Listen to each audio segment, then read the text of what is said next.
Dahil sa mga katanungan ninyo, inisa ko na lang po ang sagot. I welcome any investigation. Let the facts speak for themselves. Wala po akong tinatago. Wala po akong kinakatakutan dahil wala akong kasalanan. Hindi ako sangkot sa anumang anomalya. Ang aking sinumpaang tungkulin ay ang maglingkod sa bayan. At hindi ko po sasayangin yung tiwalang binigay po ng taong bayan sa akin. I am one with the Filipino people in this crusade against corruption. Kasama niyo po ako rito. At hindi po tayo titigil at wag ho tayong pumayag na ilihis po ang katotohanan. Kasi pag nailihis po ang katotohanan, magulo po yan. Magkakagulo po pag inilihis po ang katotohanan. Tumbukin niyo po yung dapat tumbukin. Hanapin niyo po yung dapat hanapin. Yun talagang mga totoong buhaya. Yung mastermind talaga. Bakit i-atras ngayon? With all due respect to the Ombudsman, sinusuportahan po natin lahat ng investigasyon. At isa po ang aking masasabi, I do not know the Discayas. Hindi ko po kilala. In fact, nung hearing, nung mga nakarambuan dito sa Senado, tinanong ko sila, ang mga Diskaya. Tinanong ko sila, meron ba kayong joint venture with the CLTG? Yes. Tapos na ba? They answered yes. Napapakinabangan na ba? Yes. So, dun po, nagkaroon po ako ng interest din bilang isang senador at miyembro po ng Blue Ribbon na kung may pagkukulang, pagkakamali, kung anomalous o substandard, managutin niyo, sinabi ko dun. Ako mismo ang willing po akong kasuhan natin yung mga dapat kasuhan, kahit kamag-anak ko. I'm willing to be the complainant kung talagang meron silang pagkukulang. At may pagkukulang ang Diskaya, kasuhan nyo. Wala po akong pakialam. Gusto ko accountability. At I'm urging the Diskayas and lahat ng witnesses, please lang, sabihin niyo yung totoo. Huwag ko kayong pumayag na ilihis po yung katotohanan. Kawawa yung Pilipino. Kawawa yung Pilipino. Tumbukin natin ang yung katotohanan. The truth lang po. Yun naman po ang pakiusap ko sa inyo. Natumbukin po natin ang katotohanan. Mula noon hanggang ngayon, ang pinanghahawakan ko po ang delikadesa. I observe delikadesa in my whole life. Bilang isang probinsyano na taga Mindanao, Anggenyong Bisaya, pangalan ko lang po ang aking pinanghahawakan at hindi ko sasayangin yung tiwala at boto na binigay po ng taong bayan. Ginawa niyo akong number 1. Hindi ko sasayangin yun. Tiwalang binigay niyo po sa akin. At serbisyo lang po ako. Yan po ang kailangan ng taong bayan ngayon. Makatrabaho na tayo at makapagserbisyo po tayo sa ating mga kababayan. Alam niyo, marami pong nabanggit nung hearing. Ang daming mga pangalan, tinutumbok na eh. Daming mga pangalan, di ba? Dami ng mga nakikita, lumalabas ng mga pangalan. Ilan kongresista, ilang mga opisyales, tinutumbok na. Sana naman, ituloy nyo na. Yun po ang gusto nating malaman. Ulitin ko, I am one with the Filipino people na alamin yung katotohanan. Tumbukin natin kung sino yung may kasalanan. Yung flood control ang issue dito. Yung ghost projects ang issue dito. Yung mga substandard projects ang issue dito. Mga anomalous projects ang issue dito. Panagutin natin ang dapat managot. Huwag tayong lumihis. Ano to? May cover up? Ano to? Para ilihis yung atensyon sa totoong may kasalanan? Totoo lamang po. I am for accountability. Dapat panagutin po ang dapat managot. Please lang, nakikiusap po ako, let's make those responsible Let's make them accountable for all this mess. Panagutin po natin ang dapat panagutin. Balikan ko lang po yung sa Senado. Dami na pong na-mention. Dami pong na-mention about the Discayas.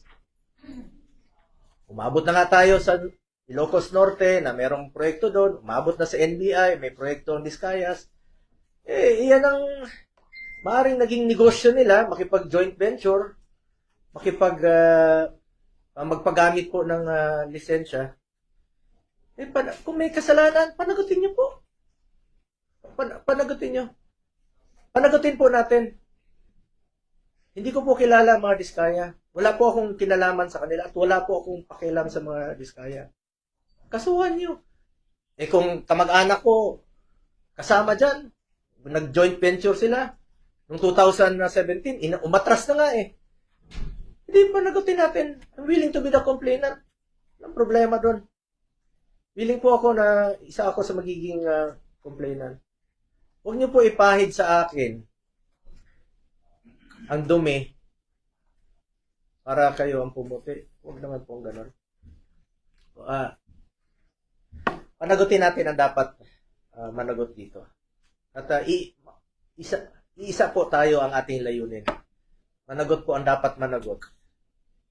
Ang dami na po nabanggit na kasama ng Diskaya, joint venture ng Diskaya. Yun ang imbestigahan. I am one with ICI. Secretary Vince ng DILG, I'm one with you. I'm one with the Ombudsman. Panagutin yan dapat panagutin. Kilala po ako ni Secretary Vince noon, paano ako magtrabaho. At hindi po ako nakikialam bilang isang public servant. Noon, government employee, 2001, 1998 pa po, sa congressional office ni former President, former Congressman, former Mayor Rodrigo Duterte. Nang naging mayor siya, isa lang po ang pinakiusap ko noon. Sabi ko, pag pumasok yung kamag-anak ko sa government transaction sa City Hall, I will resign. Pag pumasok sila sa Malacanang noon, I will resign. Dahil I observed delikadesa. Pinapili ko noon. Pumasok kayo, alis ako. Yan lang po ang puhunan ko rito. Ulitin ko, delikadesa. Hindi ko po kontrolado ang negosyo ng sino mang kamag-anak ko. Ilang beses na po ako naging issue ito. 2018, bago mag-eleksyon, naging issue. Bago mag-eleksyon ng 2022, hindi naman ako tumakbo, naging issue ng 2021. Bago nag-eleksyon, 2025, kinasuhan ako ng 2024. Mapigilan mo bang may negosyo sila? May mga negosyo po, kahit sino sa atin, may mga negosyo po ang pamilya natin. Wala pa ako sa mundong ito, may negosyo na po ang pamilya ko. Ang tanong po dyan, nakialam ba ako, binigyan ko ba ng pabor ang aking kamag-anak? Hindi. Nakinabang ba ako sa negosyo nila? Hindi. Because I observed delikadesa.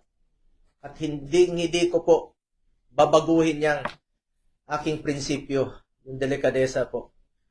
Kung may kasalanan sila, hindi ko naman mabigyan ng negosyo, kung anong mga negosyo pinasukan nila, uso po yung name dropping. Kahit sino nun, ilang beses ko nang sinabi rito sa hearing, pag ginamit yung pangalan namin ni former President Duterte, consider it denied. Kasi marami pong mga nag-name drop, nakakilala, magpa-picture na ganito. Walang katapusan po yan na issue. Habang nandito po kami sa gobyerno, walang katapusang issue po yan na gagawin sa amin. Kaya ako, inunahan ko na lang po. Meron siya nagsasabi na may magpa-file na naman next week ng kaso, katulad nung kinaso last year, kaso against itong sa pamilya ko na naman. Mapili ko ba yung kamag-anak ko? Kung pwede lang pumili ng kamag-anak, papalitan ko yung kamag-anak ko. Makapili ba tayo ng kamag-anak? Siguro hindi po titigil ito unless na lang palitan ko yung kamag-anak ko. Or, kunin ng Panginoon yung kamag-anak ko, yung tatay ko. Hindi po ako papayag na manghihimasok po sila sa trabaho ko. Ako po ay isang senador Hindi po ako negosyante, hindi po ako kontraktor. Natrabaho lang po ako para sa Pilipino. Ngunit ang issue po rito ngayon ay sana po huwag malihis po yung katotohanan. Magulo po yan pag inilihis nila yung katotohanan. Nag-aantay po ang sambayan ng Pilipino. Hindi ko kilala yung Diskaya at let me repeat, hindi po ako nakikipag-usap ng any government contracts o government transaction. Nung naging senador po ako, naging SAP po ako noon, maraming lumalapit, humingi ng tulong lang po ako sa kanila. I am the most accommodating person, sa totoo lamang po, sa panahon ni Pangulong Duterte. Pero hindi po ako humingi ng kapalit. Sinasabi ko lang, gawin nyo lang yung tama. Just do what is right. Lalong-lalo na po sa mga natulungan ng mga nasa gobyerno po. Hindi natin maiwasan, uso yung mga name dropper, walang katapusan gagamitin yung pangalan mo. Ulitin ko lang po, kung may pagkakamali o pagkukulang man ang kamag-anak ko, ako na po mismo ang magpapakaso at magpapakulong po sa kanila. And it would be very unfair on my part na po na maging dahilan pa ako na hindi na po nakipag-cooperate ang Diskaya dahil meron silang pinoproteksyonan. Ako na po ang nananawagan muli. Not only sa Diskaya, nananawagan po ako sa lahat ng witnesses. Diskaya, lahat ng contractors, magsabi kayo ng totoo. Magsabi kayo ng totoo. Tumbukin po natin yung talagang mastermind. Papunta na eh. Papunta na doon sa mastermind eh. Sa ICI, alam niyo sino yung mga mastermind. Tumbukin niyo po. Sa DPWH, sa Ombudsman, tumbukin niyo yung mastermind. Sino po yung mga nasa likod nito? Nag-aantay po kami. Nag-aantay ang Pilipino na meron pong panagot. Umaatras na ngayon. Paatras na lang, paatras. Tapusin ko lang po. Uso kasi yan ngayon eh. Puputikan ka ng itim para sila pumuti. But I trust our people to see through the noise. I have stood by them through floods, fires, earthquakes, and the pandemic. I earned their trust not through words but through action. Serbisyo po ako at pagmamalasakit sa Pilipino. At hindi ko po sasayangin yung tiwalang binigay niyo po sa akin. I will never walk away from them. Sa katotohanan lang po tayo, ang pakiusap ko lang po, sa katotohanan lang tayo. Lumabas po yung totoo muna. The truth lang po. Ilabas niyo po yung katotohanan. Yan po ang pakiusap ko sa ICI, Secretary Vince, sa lahat po nag-iimbestiga. Doon lang po tayo sa katotohanan. Huwag na tayong paikot-ikot pa. Huwag natin ilihis ang katotohanan. Huwag niyo pong lokohin ng Pilipino. Tumbukin po natin ang dapat na tumbukin. Kinalaman ko dyan sa 2017. Meron mga joint venture sila. Please check. Imbestigahan nyo po. Panagutin nyo, kasuhan nyo. Willing po ako maging complainant. May mga pagkukulang. Willing po ako. Kesa naman papaikot-ikot pa natin. Kasi expect it na hindi lang po ito ang mangyayari. May mga gumagalaw na wersa para iikot po yung katotohanan. Para hindi mapanagot. Nandun na eh. Klarong-klaro na dito. Nag-imbestiga na tayo dito sa Blue Ribbon Committee. Marami nang lumalabas. Ang dami-daming mga kongresista na sila mismo ang kontraktor. Sila mismo. Congressman talaga na kontraktor. Yung kontraktor talaga. Sila mismo. Kung layo ko dyan, kinalaman ko dyan. Pigilan mo ba magnegosyo yung mga tao, mga kamag-anak? Hindi natin mapigilan. Basta walang kalokohan. Ayaw ko po ng kalokohan. Ever since, ayaw na ayaw ko po ng kalokohan. At nakikiusap lang po ako sa lahat, no, sa DPWH, sa Ombudsman. Sana po ay maging fair. Tumbukin natin ang katotohanan. At sana naman po, wag naman po akong gawing dahilan na hindi mag-cooperate dahil merong tinatago at pinoproteksyonan. Ako na po ang nagsasabi. Ako po ang nagsasabi. Please lang, sabihin niyo po ang katotohanan. Katotohanan lamang po. Ilabas niyo po yung katotohanan. And let me repeat, hindi ko po kilala yung mga Vizcaya. Balikan ko yung joint venture na trabaho nila. Tingnan nyo kung tapos na. Napakinabangan naman ng taong bayan. Kung napakinabangan, may COA po. Trabaho ng COA yan to check kung tapos na po at napapakinabangan. At meron bang problema. Kung may problema, kasuhan nyo po. Please. Ako na po nagsasabi, kasuhan nyo po. Po akong pinalaman dyan. Wala po akong pakialam dyan sa kahit na anong negosyo. Naka-focus lang po ako sa trabaho ko bilang senador. Sir, there are claims that the Vizcayas might be protecting you. You already said you don't know them, but is there any reason they could be protecting you at this time? Sabi ko nga, sabihin nilang totoo eh. Ako na po ang nagsasabi sa Vizcaya, sabihin niyo yung totoo. Kasi biglang nalihis yung objective dito, ang tinutumbok natin dito, sino yung mga buhaya? Tinutumbok natin sino yung mga buhaya talaga, malapit na eh. Lumalabas naman eh. Yun ang hanapin niyo, panagutin niyo, kasuhan niyo. Eh ngayon, bakit kayo atras? Ang layo eh. Ang layo ng inatrasan niyo, parang cover up na ang nangyayari. Tumbukin ninyo yung mastermind.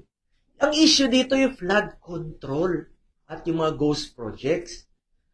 Bakit aatras ka ngayon? Kaya ako nananawagan sa lahat ng mga witnesses, magsabi kayo ng totoo. Wala kayong dapat itago. At wala silang dapat proteksyonan sa akin dahil wala po akong kinalaman. Hindi ko naman sila kilala. Hindi naman po ako nag-i-involve sa any government transactions. Hindi po ako nakikialam dyan. Wala po makakapagturo na may kinausap po ako, nakisali ako sa any government transaction. Senador po ako. Trabaho lang po ako dito, nagsiservisyo lang po ako sa taong bayan. At hindi ko nga sasayangin yung tiwalang binigay ko po. Hindi ko sasayangin tiwalang binigay nyo sa akin.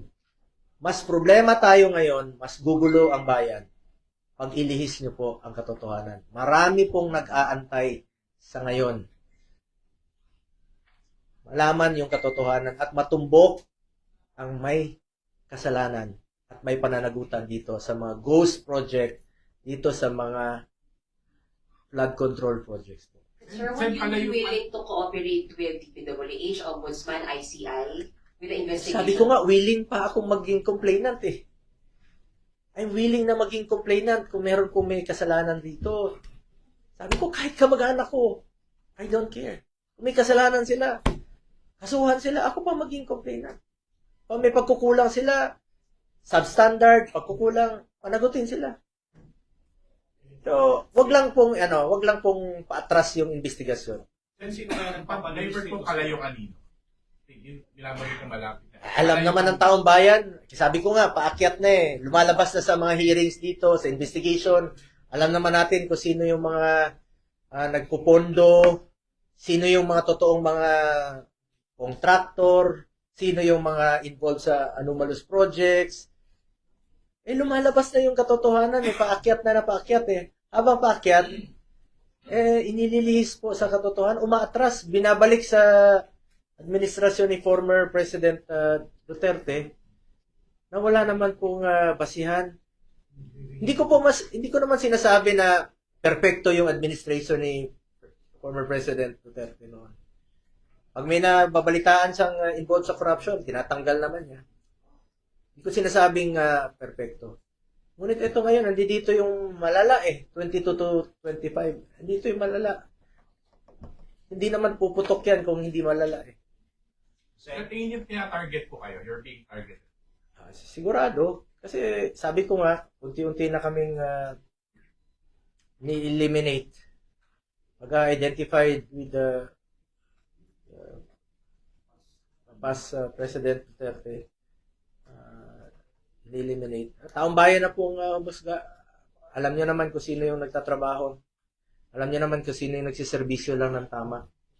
At alam niyo po kung sino yung talagang totoong nagmamalasakit, nagmamahal sa Pilipino. So sir, para po sa inyo, yung announcement po ng investigation dun sa CLPG ay panglilihis lang? Yes. Bakit? Ang layo binuksan ko na yan dito. Ako na nga mismo Tinanong ko na nga sila. Di ba tinanong ko na sa hearing? First hearing po ng Blue Ribbon Committee, isa yan sa aking unang tinanong. Naging transparent po ako. Una kong tinanong yan. Sabi ko, sa inyo, meron kayong joint venture? Yes. Tapos na? Yes. Napakinabangan? Yes. After 2 months, babalikan mo, tas sasabihin mo na hindi na nag-cooperate, pinoprotection. Open na yun. Andyan bukas po yun sa hearing sa Senado. Sabi ko, willing po ako to cooperate. Willing po tayo malaman ang katotohanan. And willing po ako na maging complainant dito kung kakailanganin. Kahit kamag-anak ko, kasuhan nyo, kung meron silang kasalanan at may pagkukulang yung kanilang mga trabaho. Let me repeat, wala pa ako sa mundong ito, hindi pa ako pinapanganak, may mga negosyo na po ang pamilya ko. Wala pa ako, hindi pa ako senador, may mga negosyo na po yan. At for the record, retired na po yan. 2019, may facts dyan, may katotohanan dyan. Retired na po yan, 2022, 2019, hindi na po sila involved. Ngayon ko nga lang na-discover recently, nung nabuksan po yan dito sa hearing. Kaya ako na po mismo nag-research. Importante, hindi siya anumulos. Importante, wala siyang kalokohan. Sabi ko nga, expected ko na po ito at wala pong katapusan ito hanggang hindi ko palitan ang kamag-anak ko o hindi sila kunin ng Panginoon. So sir, do you verify, based on your research, wala kayong nakitang anomalous doon sa company ng tatay niyo po, tama? Ganun po ba? Opo. Sir, sino yung retired? Yung tatay, yung license nila. Yung license So nila. they're not operating anymore? Yes, no more. Since when, sir? Ito, last po yata nila is 2019 at officially 2022 retired na po sila. As in retired na, parang wala na, parang sinara na po talaga noon pa. At parang tinapos na lang po yata nila yung kanilang trabaho noong 2019. At hindi na po sila nila ginagamit. Alam niyo itong Diskaya, uso yung ginagamit yung lisensya. Uso yung joint venture noon kahit saan po. Kahit saan, sabi ko, umabot na nga ng Baguio, umabot ng NBI, umabot ng Ilocos Norte. Ang daming dapat na tingnan na lugar, Mindoro. Bakit ka atras doon sa 2017 sa Davao, hindi naman flood control, hindi naman ghost project, hindi naman anomalous. Bakit mo atrasin doon? Para lang idawit yung pangalan ko. Sabi ko, unfair na atras ka. Yan, sadyang inililihis nga yung issue. Sana po, fair lang po. Ako, nirespeto ko po ang ating ombudsman, nirespeto ko po ang DILG, ng DPWH, nirespeto ko po ang ombudsman, nirespeto ko po ang ICI sa kanilang mandato at willing tayo to cooperate. Basta tumbukin po yung katotohanan. The truth lang po. Doon lang tayo sa katotohanan at hindi tayo magkakamali. Sa totoo lang po tayo. Sir, isa na lang. Yung joint venture between CLPG and St. Gerard, sabi sir, they were able to bag contracts sa Davao, hundreds of millions. Did you know about it? Were there favors given para makakuha ng contract sa Davao? Sabi ko, ulitin ko, since 2001, Mayor pa si Mayor Duterte, hindi po ako nag-influenza, never po ako nag-influence, never ko po ginagamit ang aking posisyon. Kaya sinabi ko kanina, nakialam ba ako para bigyan ng pabor ang aking kamag-anak? Hindi. Nakinabang ba ako dito? Hindi rin po. Because I observe delikadesa. At yan po ang aking puhunan hanggang ngayon. Delikadesa. Hindi lang po sa mga government projects issues. Sa lahat po ng bagay, I observe delikadesa. Prinsipyo po yan sa buhay at hindi ko yan sasayangin. Yung binigay niyo pong tiwala sa akin. Let me repeat, I observe delikadesa. Kung ano man po yung napanalunan nila noon, kanila po yun. At recently ko lang po nalaman, kaya nga po, tinake up ko rin po sa Blue Ribbon Committee. Tinanong ko yan doon sa kanila. At sinagot naman po ng mga Discayas. Wala po ako tinatago. Ako na nga mismo nagtanong eh. Nasa records naman po. Tingnan niyo lang po sa records. Ako mismo ang nag-tanong sa kanila. Sen, sino yung tingin mo naglilihis ng issue para mapunta sa inyo?